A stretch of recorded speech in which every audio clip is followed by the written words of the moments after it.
Madame la professeure, Madame l'enseignante. Vous allez apprécier, ceux qui la connaissent pas, vous allez apprécier son don d'enseignement. Juste, je ne veux pas juste, je veux prier pour elle. Est-ce que vous voulez prier avec moi? Oui. Seigneur, nous te bénissons pour tes ouvrières que tu appelles, que tu équipes, que tu mets en position pour œuvrer pour toi. Nous prions pour ta fille, ta servante, Josée, tout ce que tu as donné dans son cœur pour ce message qui puisse toucher nos cœurs. Donne-lui la liberté, le calme, la paix, de transmettre avec audace et puissance ce que tu veux qu'elle partage. Dans le nom de Jésus. Amen. Amen. Merci. Devinez dans quel livre on va être ce matin. Maxime, je te lance je te mets au défi de Jean. Dans le livre de Jean. Donc, il n'y a pas de hasard avec le Seigneur. Hein? Le Seigneur, il nous fait des rendez-vous divins, mais c'est le grand organisateur. Hein? On pense qu'on planifie, mais c'est lui qui planifie tout d'avance, longtemps d'avance. Fait que oui, on va être dans le livre de Jean, et on va parler entre autres des 7 « Je suis » de Jésus, qui est la parole vivante. Alors, j'ai fait un jeu de mots. Je suis celui qui dit « Je suis ». Je ne sais pas si vous allez la poignée. Je suis. Ah oui. José, suis celui qui dit « Je suis ». Alors, le verbe suivre et le verbe ça fait un peu suite au message qu'on avait fait la dernière fois. Vous vous souvenez, là, je sais qui je suis. Alors, comme diraient les jeunes, c'est concept. C'est mon concept. D'accord? Quand on avait étudié quand on avait parlé de notre identité, on avait parlé de notre identité en Christ. Alors, vous vous souvenez, on avait souligné qu'on était en Christ. Ce matin, on va se plonger dans l'Évangile de Jean, puis on va réfléchir à la personne en qui nous sommes et que nous suivons. Parce que dans le monde, comme on met toujours notre confiance en quelqu'un, il faut réfléchir à qui on met notre confiance. Vous êtes d'accord avec moi? Ça fait que l'Évangile de Jean, vous savez, je suis enseignante, mais j'aime enseigner. Ça fait que là, les prochaines minutes, ça va être un petit peu un enseignement. C'est bon? Puis vous savez, je suis enseignante. Et les enseignantes, qu'est-ce qu'elles aiment faire? Enseigner. Pardon? Enseigner. Enseigner, mais aussi donner des devoirs. Alors, vous savez que vous allez avoir un devoir. D'accord? Sauvez-vous pas, fermez les portes. Bon. C'est bien qu'on va avoir un petit devoir, mais vous allez voir, je suis sûre que votre cœur va être disposé. Vous savez que juste avant qu'on commence, vous êtes-vous déjà posé la question, qu'est-ce que l'Évangile? Qu'est-ce qu'un Évangile? Attends, comment je fais ça? Il est ouvert. Je suis capable d'enseigner, mais je ne suis pas très technique. Je ne sais pas si on va. Jacques? Non, je ne connais pas ça. Ah oui. Jean va faire notre ça. Techno-pop. Seigneur Jésus, mets ta main là-dessus. Ah, la techno, c'est fantastique, mais bon. Ah, ben, voilà. Ben, ben non.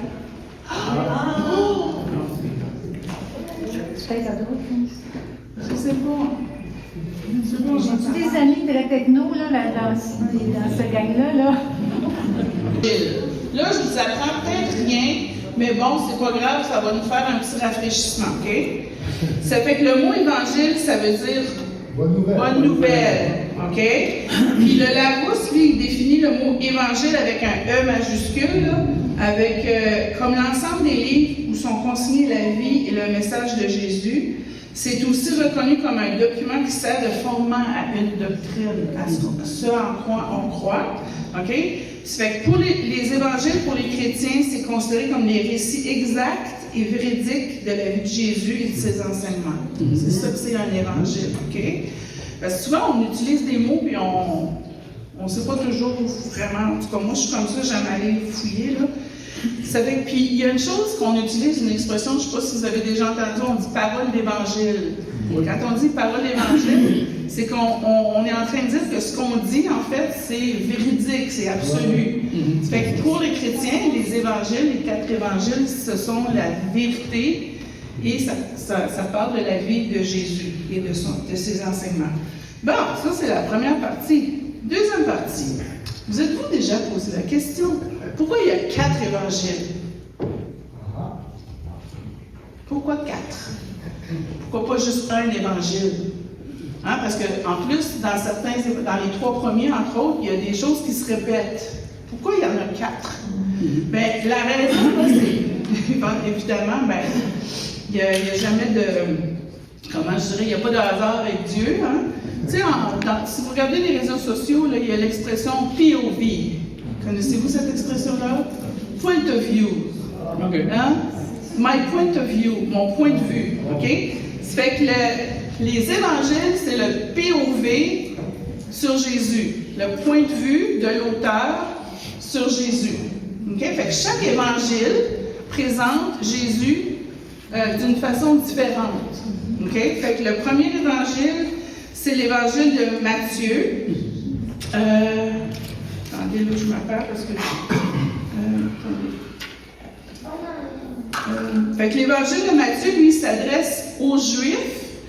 Il cherche à démontrer que Jésus est le Messie. C'était ça son but à Matthieu. Okay? Ensuite, il y a l'évangile de Marc, qui lui s'adresse à d'autres personnes. Il s'adresse aux chrétiens de Rome. Puis lui, il veut présenter la personne de Jésus, puis il veut présenter ses enseignements. Ça va? Oui. Puis ensuite, il y a Luc. Luc, lui, il s'adresse particulièrement à une personne. Il s'adresse à Théophile. Puis lui, il veut prouver à Théophile qu'il a raison de croire en Jésus. Que l'homme en qui il croit, c'est des faits historiques. Ça s'est vraiment passé. Ça fait que lui, c'est ça son but. C'est sûr qu'il s'adresse aussi à des chrétiens, on s'entend. Mais lui, il écrit, si vous lisez dans Luc, il s'adresse à Théophile. Ça va? Ça fait que ça, il s'adresse aussi aux non-juifs. Puis lui, il veut vraiment proposer un récit exact et historique de la vie de Jésus. Vous voyez, fait que les 3 ont des auditeurs différents et ils ont un but différent. C'est intéressant. Hein? Fait que là, on comprend pourquoi il y en a 4. Puis il y a le 4e, celui de Jean, qui est complètement différent des 3 premiers. Le but de l'évangile de Jean, c'est de prouver que Jésus est le Fils de Dieu. OK? Le Dieu incarné et que tous ceux qui croient en lui ont la vie éternelle. C'était ça le but de Jean. Alors, comme on a réfléchi à notre identité, on va aujourd'hui réfléchir à la personne en qui on met notre nouvelle identité, de qui on obtient notre nouvelle identité. Puis pour faire ça, on n'a pas besoin d'aller bien loin dans l'évangile de Jean pour le découvrir. C'est son évangile, c'est dans son évangile où est-ce que Jésus a le plus parlé de sa nature divine. Êtes-vous prêts? Oui. OK.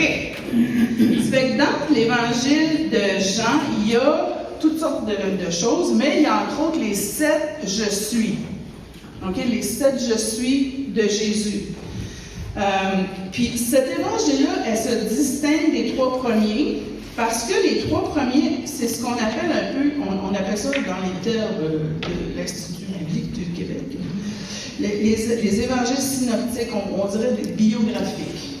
Okay? C'est comme des biographies où est-ce que là, on présente une vue d'ensemble de l'œuvre et de la vie de Jésus. Puis, il y a beaucoup de commentateurs qui disent dans les 3 premiers, on présente plutôt le Jésus historique, puis dans celui de Jean, c'est plutôt le Jésus divin. Vous me suivez jusqu'à là? Vous n'êtes pas perdu? Non. Vous allez passer votre cours? Oui. C'est bon. C'est bon, on s'en vient, prenez des notes. OK. Mais moi, ce que j'aime dans les 4 évangiles, c'est qu'on a vraiment comme, aussi possible que notre esprit puisse l'être, on a un portrait complet de qui était Jésus. L'homme, mais aussi le Dieu. Ça va? Parfaitement homme, parfaitement Dieu. Dans l'évangile de Jean à 20-28, Thomas a dit quelque chose qui est fondamental. Thomas, celui qui ne croyait pas, qui n'a pas cru sans avoir vu, il s'adresse à Jésus puis il dit « Mon Seigneur et mon Dieu ». Ça fait que Thomas, ce qu'il fait, c'est qu'il est en train de dire « Mon Seigneur », ce qui affirme la nature humaine de Jésus, mais il dit aussi « Mon Dieu », ce qui affirme la nature divine de Jésus. Fait que l'évangile de Jean, ça se distingue par le fait qu'il ne parle pas de la généalogie, de la naissance, du baptême, il ne parle pas des tentations, il ne parle pas des moments où Jésus a chassé des démons, il ne rapporte pas non plus les paraboles et de la transfiguration, il ne parle pas de l'instauration du dernier repas, il ne parle pas non plus de l'agonie de Jésus au jardin de Gethsémani. Lui, il met plutôt l'accent sur le ministère de Jésus auprès de ses disciples et des relations personnelles qu'il a établies avec certaines personnes, comme par exemple Nicodème, qui est venu le trouver la nuit, sous le couvert de la nuit, parce qu'il ne voulait pas que personne le voie, parce que lui, c'était un grand prêtre qui aurait dû avoir toutes les réponses. Et là, il y avait cet homme-là qui avait comme fait le faire, et lui, il voulait aller voir. Fait que là, il y a eu une rencontre personnelle avec Nicodème. Quand il est allé voir la femme adultère, là, il s'est adressé à elle directement. Jésus, il a dit, « Moi non plus, je ne te condamne pas. » Jésus aurait pu dire, il aurait pu parler à la foule, « Les femmes, je pardonne les femmes ne devraient pas pécher. » Il aurait pu faire ça, Il aurait pu s'adresser à la foule, parler des femmes en s'adressant à la foule. Mais c'est pas ça qu'il a fait. Il est allé la voir, elle, personnellement. Comme la femme à la perte de sang. Il a dit, ma fille, tu sais. Il a parlé à la femme. Il a parlé à la personne.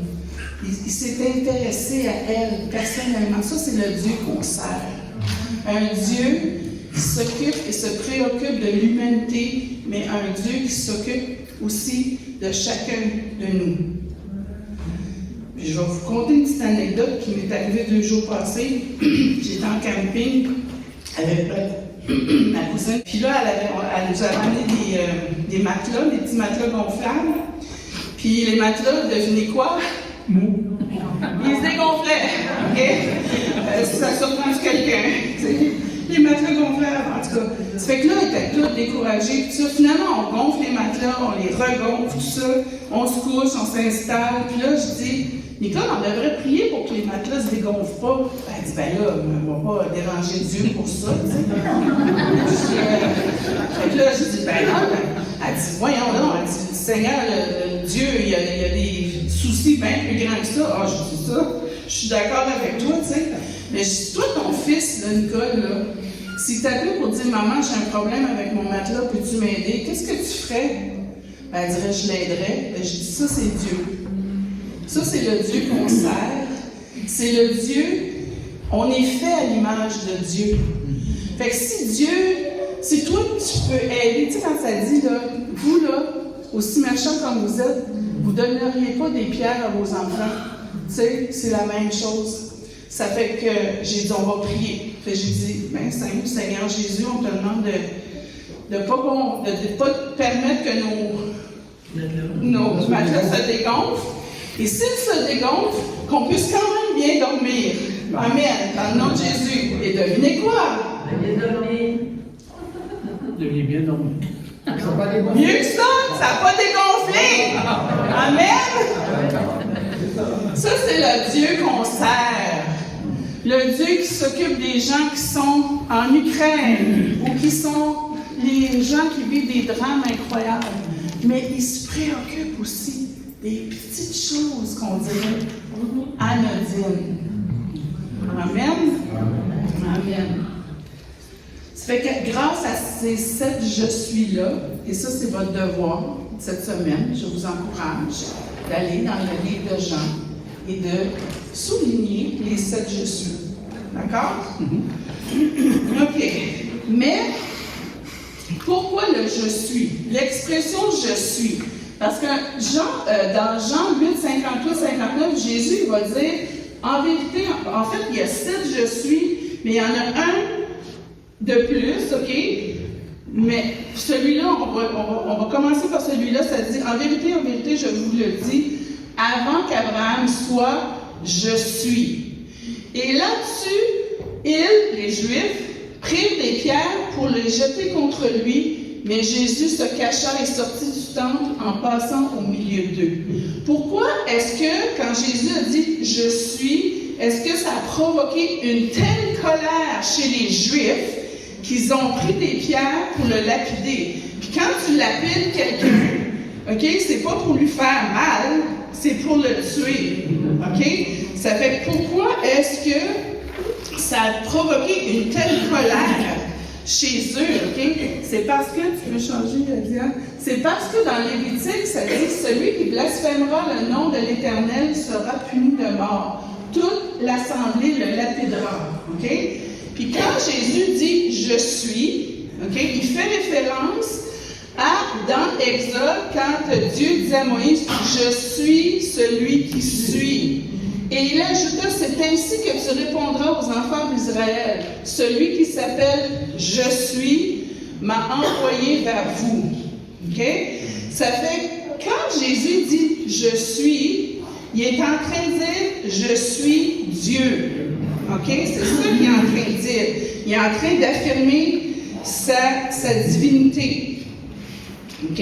Puis pour nous autres, cette expression-là, je suis fatiguée, je suis enseignante, on dirait que ça n'a pas l'impact. Mais pour un juif de cette époque-là, quelqu'un qui disait « je suis », il se faisait l'égal de Dieu. Hein? Fait que ça a déclenché chez eux une réaction vraiment violente. Je vais faire une petite parenthèse culturelle, ésotérique. Me permettez-vous? Bon, vous savez, dans notre monde, hein, je ne sais pas si vous l'avez déjà entendu, les gens disent « il faut vivre le moment présent ». Il faut vivre le moment présent. Est-ce que tu es dans le moment présent? Retourne dans le moment présent. Mais moi, je ne peux jamais être dans le moment présent. Il est toujours passé le moment présent. Comprenez-vous? Comme dès que je suis dans le moment présent, il est déjà fini. Ça fait que je suis toujours comme à la course, à la recherche du moment présent. Mais pourquoi entre vous et moi, Dieu n'a pas dit « j'étais » ou « je serai ». Il a dit « je suis ». Ça fait que quand tu me dis « sois dans le moment présent », tu devrais me dire « remets-toi en Dieu ». Parce que c'est ça, c'est une perversion de l'ennemi. La course du moment présent. La course du moment présent, ça devrait être la recherche de la présence de Dieu. Ça, c'est ma parenthèse. Amen. Amen. Fait que si on revient aux 7 je suis, on découvre qu'on les trouve seulement dans l'évangile de Jean. Le premier, il se trouve, tu peux les mettre. Le premier, c'est « Je suis le pain de vie ». Vous voulez, vous pouvez prendre une photo. Si vous voulez, vous les chercher, les trouver plus facilement. Ensuite, il dit « Je suis la lumière du monde ». Ensuite, il dit « Je suis la porte ». Je suis le bon berger. Je suis la résurrection et la vie. Je suis le chemin, la vérité et la vie. Puis ensuite, il dit, je suis le vrai sceptre. Ça fait... Excusez-moi, j'ai un petit peu de misère à me... Je suis excitée. Je voulais aussi... Ah oui, je voulais vous dire ça, regardez. Il y a un de mes préférés, c'est « Je suis le bon berger », qui fait écho, en fait, au psaume 23. Puis ça, ce livre-là, si vous voulez explorer le bon berger et le psaume 23, il l'a en français, là j'ai une copie en anglais, c'est un pasteur qui était aussi un berger qui nous explique le psaume 23. C'est magnifique. vous allez découvrir le cœur de Dieu, comment on est aimé, puis comment Dieu prend soin de nous. Quand il dit « Je suis le bon berger », là, c'est ça, je vous le recommande fortement. Okay? Puis, ça s'appelle « A Shepherd Look at Psalm 23 », puis c'est Philip Keller, puis il existe en français. Très, très, très, très bon. Très bonne lecture. Fait que je vous le recommande fortement.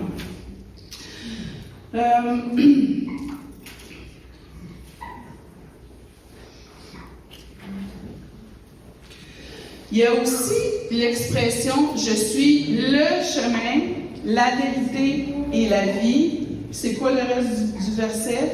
« Nul ne vient au Père que par moi ». Oh là là là là, que c'est pas une belle phrase à dire en 2027. C'est controversé, ça. Ben là, qu'est-ce que tu veux dire, là? Vous autres, les chrétiens, vous pensez qu'il y a juste un chemin à Dieu? Ben là, franchement, il y a plein de chemins qui mènent à Dieu, là. On est d'accord, hein? C'est un gros argument. Ben, quand on a été dans comment est-ce qu'on appelle ça, une retraite des pasteurs, ma gloire était là, il y a un pasteur qui a expliqué quelque chose, puis moi, ça m'a illuminé, là. Il a expliqué, il dit, il n'y a qu'un chemin qui mène à Dieu. Pourquoi? Pourquoi il y a juste un chemin qui mène à Dieu? Parce qu'il y a juste un homme qui a vécu une vie parfaite, qui a été capable de remplir la commande, de respecter les 10 commandements parfaitement. Il y a juste un homme qui a donné sa vie. Il n'y a personne qui l'a pris. Il y a un homme qui a donné sa vie pour qu'on puisse être réconcilié avec Dieu. Il y a juste un homme qui a plaidé sur la croix la miséricorde. Pendant qu'il est en train de cracher au visage, de lui mettre du vinaigre dans la bouche, qu'il avait percé, il a été capable de dire « Pardonne-leur, car ils ne savent pas ce qu'ils font. » Il y a un homme qui a fait ça. Il y a un homme qui est mort, il y a un homme qui est ressuscité, il y a un homme qui a été enlevé, c'est Jésus-Christ, le seul, le chemin, la vérité et la vie. Amen. Amen. Amen. Finalement, il y a le vrai 7, au chapitre 15, verset 1. On pourrait étudier les 7 je suis, on pourrait faire une série pour chacun de ces je suis-là. Mais moi, j'ai décidé de m'arrêter à celui-là parce que c'est souvent, on dirait, celui dont on parle le moins. Je ne sais pas pourquoi, peut-être parce que l'image de la vigne, du raisin, du vin, du vigneron, ça nous parle moins. Peut-être. C'est ma théorie. Okay. Ici encore, Jésus, là, il proclame sa divinité et son exclusivité. Il n'y a pas de véritable vigne. Le cep, c'est la vigne. On pourrait dire c'est le tronc. Vous comprenez la partie de l'arbre, du petit arbre. Il n'y a que lui. Ensuite, il faut comprendre que c'est lui qui est le cep ou la vigne. Okay? Puis nous sommes quoi? Les branches. Les sarments. Les sarments, c'est les branches. Hein? Nous autres, on pourrait dire les branches. OK? Puis là encore, quand on fouille, on va voir c'est quoi un sarment. OK? Parce qu'on dit, on sait, c'est une branche. Mais quand tu vas voir la définition, le sarment, c'est une branche, oui. Mais c'est une branche qui est tendre et flexible. OK? Pourquoi est-ce qu'elle est tendre et flexible? C'est parce que le sarment, il doit être souple pour que le vigneron puisse le manipuler, pour qu'elle soit transformée, pour qu'elle soit fortifiée pour donner du bon fruit. Amen. Le tronc, c'est Jésus, c'est la partie qui assure la vie de la branche. C'est lui qui fournit tous les nutriments dont elle a besoin. Le tronc, il répond à tous les besoins essentiels. Le sarment, lui, il tire sa force, sa nourriture, sa protection, son énergie de la vigne. Sans le tronc, le sarment meurt. Il meurt vite en plus. Puis s'il est mort, ben, il ne peut porter aucun fruit. Fait que, vous savez comment est-ce que j'aime les répétitions dans la Bible? Oui ou non? Ben, si vous ne le savez pas, vous le savez maintenant. J'aime beaucoup quand il y a un mot, une expression qui se répète, parce que je me dis, ah, là, le Seigneur, il fait pip, pip, pip, pip, pip, pip, message important, pip, pip, pip. Fait que le mot qui se répète dans cette partie-là du verset, c'est le mot demeurer, le verbe demeurer. OK? Ça fait que si on regarde ce passage-là, on va le lire ensemble et on va compter le nombre de fois où Jésus nous dit demeurer. D'accord? Alors, ça dit je suis le vrai sceptre et mon Père est le vigneron. Tout sarment qui est en moi et qui ne porte pas de fruit, il le retranche. Et tout sarment qui porte du fruit, il l'émonde, afin qu'il porte encore plus de fruits. Déjà vous êtes purs à cause de la parole que je vous ai annoncée. Demeurez en moi, et je demeurerai en vous.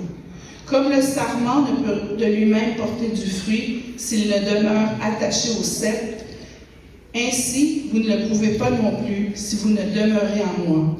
Je suis le sceptre, vous êtes le sarment.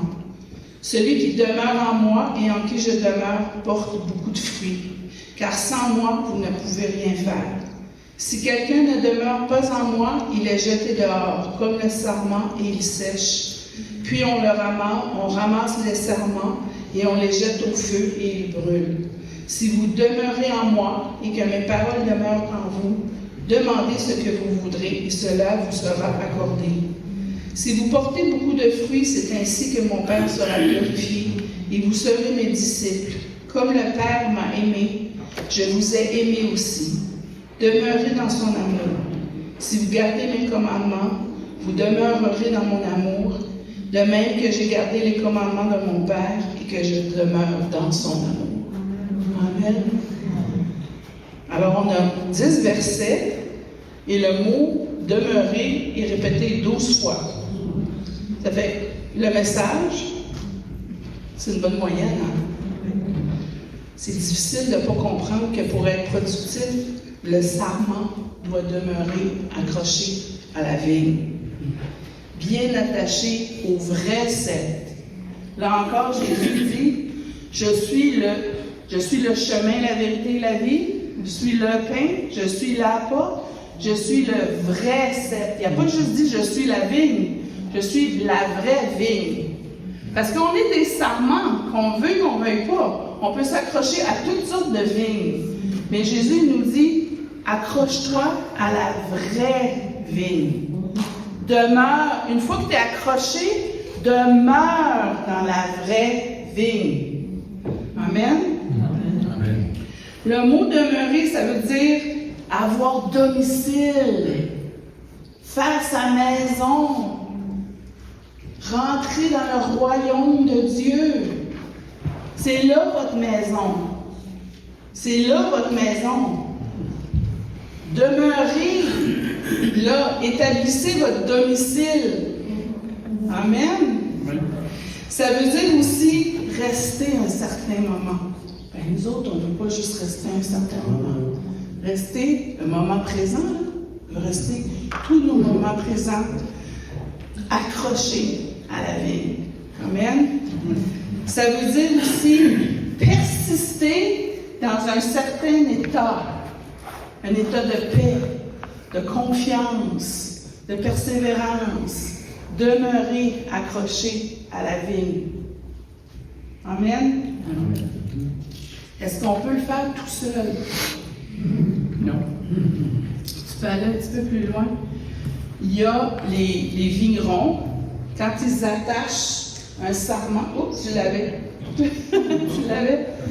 Les vignerons, quand ils attachent le sarment à la vigne, pour que la vigne puisse, pour que le sarment puisse vraiment s'accrocher. Je vais attendre que tu le trouves. Ça fait fou? Pas grave. Mais vous avez vu la photo, hein? Le vigneron, il va attacher il va attacher, il va utiliser quelque chose pour que la vigne puisse prendre sa place dans puis le sarment puisse s'accrocher, en fait, se greffer à la vigne. Ben, pour faire ça, il faut qu'il l'attache. OK? Mais Jésus, là, pour qu'on reste dans le Père, là, qu'est-ce qu'il utilise pour qu'on reste, qu'on demeure? Parce qu'on ne peut pas le faire tout seul. C'est le Saint-Esprit qui nous permet de demeurer et de rester attachés à la vigne. Dieu a tout prévu.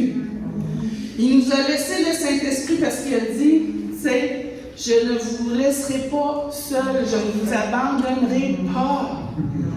Hein? Il vous révélera toutes choses. Le Saint-Esprit vous révélera toutes choses. Parce que quand on demeurer, ça dit demeurer dans un état, mais on est dans le monde et souvent on sort de cet état-là. Parce que là, on s'inquiète. Oh, Seigneur, puis là, le Saint-Esprit là, va dire, tu sais, ma paix qui surpasse tout. Ça, c'est le Saint-Esprit qui dit, viens t'accrocher à la vigne. Viens, tu sais. Puis là, il te donne un verset, il t'envoie quelqu'un. Tu sais, il t'envoie des gens comme ça qui viennent cogner à ta porte et qui disent, viens t'accrocher à la vigne. Viens t'accrocher, viens manger du pain de vie. T'sais. C'est ça le Saint-Esprit.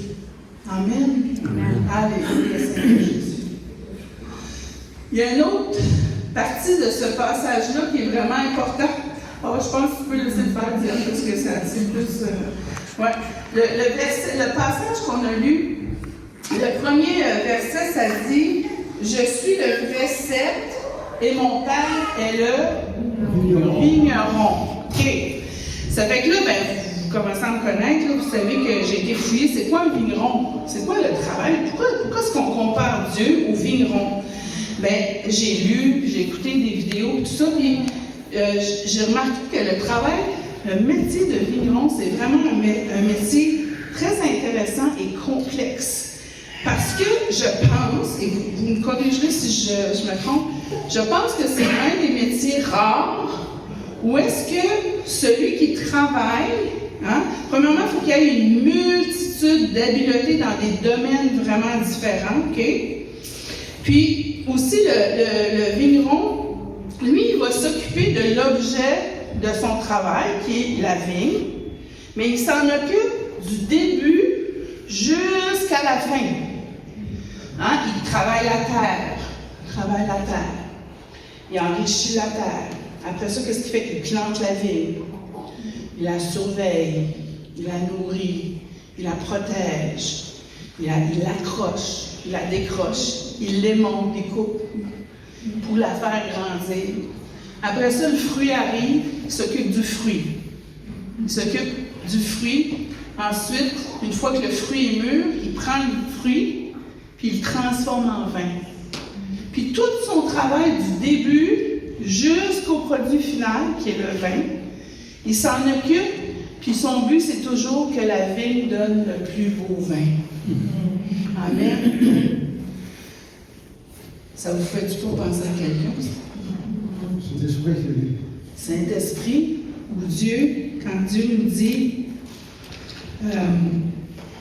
dans Éphésiens, il dit « Celui qui a commencé en vous cette bonne œuvre la rendra parfaite pour le jour de Jésus-Christ. » Jésus, là, Dieu, c'est le vigneron. Puis ce qu'il a commencé dans votre vie, il ne va pas vous lâcher en plein milieu. Il ne va pas vous lâcher en plein milieu. Il va dire, OK, regarde ma fille, là, j'ai émondé, j'ai coupé tes branches. C'est difficile, ça fait mal, mais ça va te donner plus de force. Les épreuves, les difficultés, les bonheurs aussi. Les bonheurs, comme là, vous déménagez, Nicole, vous déménagez, c'est difficile. C'est de l'ouvrage, c'est du travail, c'est du stress. Mais Dieu, lui, il est là. Nicole, je suis là avec toi. Raymond, je suis là avec toi. Puis ce qui va naître de ça, le fruit qui va naître de ça, le vin qui va naître de ça, va être le meilleur vin que tu peux produire à ce moment-là. Amen. Ça, c'est vrai dans les épreuves, mais c'est vrai dans les bonheurs aussi. Dieu, il nous abandonne jamais. Même quand on ne l'entend pas, même quand on ne le voit pas, même quand... C'est comme le soleil caché en arrière des nuages. Le soleil est là, mais c'est juste qu'on ne le voit pas. Mais les nuages s'en vont, puis là, le soleil apparaît. Ben, Dieu, c'est un peu une image. Ben, vous comprenez que Dieu, c'est plus que juste le soleil, là, mais comprenez l'image. Hein? Dieu, c'est le vigneron qui a commencé du travail avant même que vous soyez dans le ventre de votre mère. Puis quand vous avez été dans le ventre de votre mère, il a commencé une œuvre. Puis cette œuvre-là, elle va s'arrêter seulement le jour où vous allez être dans sa présence. Ben, non, elle va continuer dans l'éternité, je suis convaincue, mais vous comprenez que tout au long de votre vie, c'est le travail de Dieu qui agit dans vos vies. Comme le bon vigneron qui travaille sa vigne. Puis on voit aussi dans les fermiers ou les gens qui s'occupent de leurs animaux ou de leur terre, comment ils aiment leur terre, comment ils en prennent soin. Un bon vigneron, il ne peut pas juste s'occuper de sa vigne pour faire de l'argent. Il s'occupe de sa vigne, puis il aime sa vigne. Il l'aime, tu sais. Vous comprenez ce que je veux dire? Amen. Si on est créé à l'image de Dieu, ça veut dire que les images qu'on a des gens qui nous entourent, c'est des images de Dieu. Quand on voit un bon fermier, quand on voit un bon berger, quand on voit un bon vigneron, on voit le cœur de Dieu. Amen. Alors, c'est qui celui que je suis? Celui en qui je mets ma confiance? À qui je confie mon âme? Il y a quelqu'un qui a dit ça, c'est Maxime, je pense que tu as dit ça. Tu as dit, ce qu'il y a de plus précieux dans la vie d'une personne, c'est son âme. Parce que c'est ça qui va. C'est la maison, la voiture, les vêtements, le prestige, c'est éphémère, mais notre âme est éternelle. Ça fait que c'est en qui est-ce que je confie mon âme, moi? C'est en qui est-ce que je confie ma vie? À qui est-ce que je confie ma santé? À qui est-ce que je confie ma famille? Mon éternité, c'est à qui? Je le confie à un Dieu de relations personnelles. Je la confie à celui qui est le pain de vie et qui me nourrit physiquement, mais spirituellement aussi. Je suis celui qui est la lumière qui éclaire mon sentier. Je suis celui qui est la porte qui me conduit au Père. Je suis celui qui est mon berger, qui me protège et me guide et me nourrit. Je suis celui qui me donne la vie. Je suis celui qui est la résurrection, celui grâce auquel je suis né de nouveau et en qui j'ai la vie éternelle. Je suis celui qui est le chemin et la vérité. Je suis finalement celui qui est la vigne et à laquelle je veux demeurer greffé éternellement. Et je suis aussi celui qui complétera en moi le travail qu'il a commencé. Alors, est-ce que vous voulez le suivre? Oui. La question. Si vous ne l'avez pas encore fait, je vous encourage. C'est le chemin, c'est un chemin étroit, mais c'est un chemin qui mène à la vie éternelle. Amen. Amen. Merci Seigneur. Je vous souhaite une belle semaine à suivre celui qui vous précède. Moi, j'aime beaucoup cette image-là parce que j'ai vraiment l'impression de suivre Jésus. Là. Fait gardez cette image-là dans votre esprit cette semaine. Quand vous vous égarez, là, le Saint-Esprit va vous ramener. Il va dire, viens, on va être greffé à la... On va retourner sur la ligne. Amen? Amen. Amen. Ben, passez une belle semaine. Pasteur Diane, est-ce que tu voulais... C'est toi qui présides. Je la mets sur le spot, là. Oh là là. Moi, je continuerai toute l'après-midi. Mais c'est ça. Amen. Merci. Est-ce qu'on peut dire merci? Merci.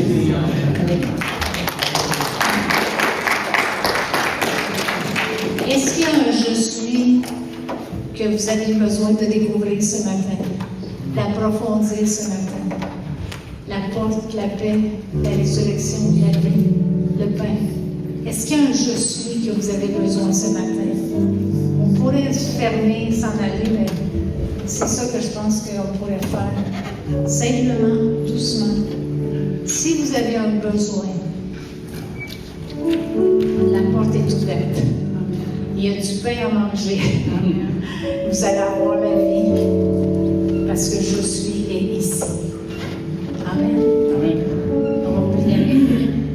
Et si vous préférez, comme ici, mettons, c'est correct. Si vous allez pour le café, soyez doux jusqu'à ce que c'est plus calme ici. Ça va? Oui.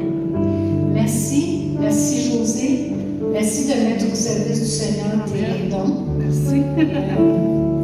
Toute cette expérience enseignante, on peut le déguster, savourer, apprécier. Mais maintenant, le Seigneur vous invite à la porte du je suis.